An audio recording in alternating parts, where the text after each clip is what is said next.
Vi tager havhingsten i vandet igen, fordi vi gerne vil kunne bruge den mere aktivt i vores formidling til de gæster, der kommer ned og besøger museet. Det har været vældig flot, at den har stået på land, hvor den har fungeret som sådan en form for varetegn for museet. Men vi har ikke kunnet tage vores gæster ombord i skibet.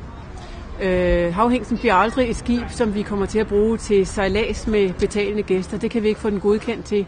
Men vi kan godt have den liggende herinde ved Museumsøen og lave arrangementer ombord i den og tage grupper ombord og fortælle om vikingetidens langskibe og sejlads osv. osv. Tanken er også at kunne begynde at tænke i at få den ud at sejle igen.